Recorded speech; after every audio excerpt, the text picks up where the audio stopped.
In recent years, we've begun to hear more about the issue of rural isolation, which for many can result in a lack of essential services and limited social interaction. But joining Mia has been finding out about a scheme to bring countryside communities together through the power of a cuppa. It's estimated that we drink nearly 200 million hot drinks in the UK every day. For most people, having a cup of coffee with family or friends is one of life's greatest pleasures. For others, it's not such an easy task. I'm here today to meet a group who are helping connect communities through the power of coffee. This van is known as the Coffee Ark, which travels through rural Cambridgeshire, bringing the social world of coffee drinking to isolated communities.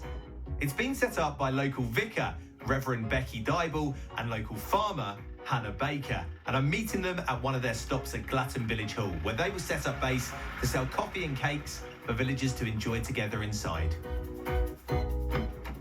Becky! Hey! How are you? Great, lovely to meet you. While most urban high streets contain a huge range of cafes, that isn't the case in the countryside.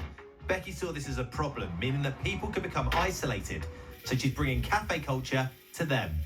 So as a Christian and as a priest in the Church of England, I wanted to meet a need. There was a need that I was seeing around mental health, well-being, and knowing that we wanted to address and be in the mix for that. And just sharing love. I'm just really passionate about our community. From my point of view as a farmer, I found that loneliness is a really big one. Would you say that you notice a difference from when someone comes in to the Coffee Ark to when they leave? Oh yeah, 100%. You can tell their mood completely changes.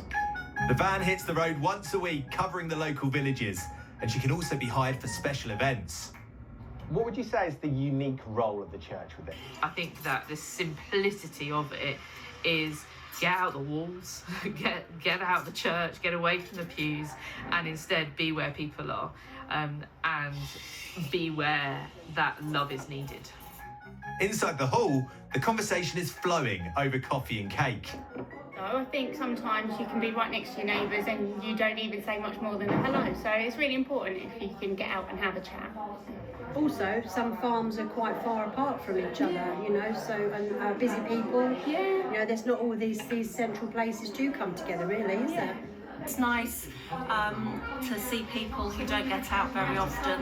There are some older members of our community who live alone, so it's nice for them to come down. Central to the company is Daisy, the Land Rover Defender, not only a rural icon, but also key to the company's sustainable ethos. Daisy is battery powered largely. We have solar panels on her roof that charge batteries. And it's really important to us actually that we don't have to plug in anywhere. Yeah. So when we go to places, we could literally set up in the middle of a field, and we have done that for events. Yeah. Batteries charged, it's time to pack up and bring coffee and cheer to the nearby village of Holme.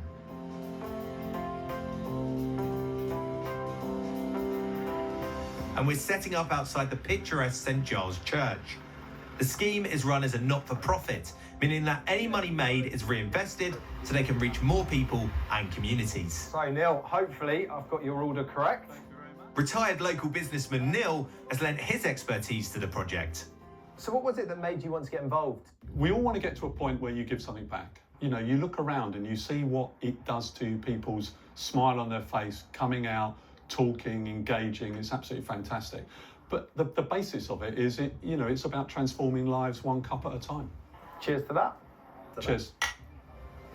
What would you say to them about Coffee Ark?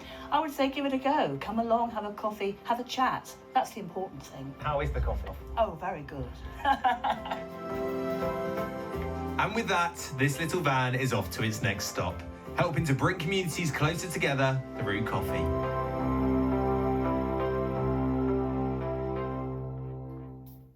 There's nothing like a cup of coffee to bring people together. Absolutely. It was probably a good time for this then. Time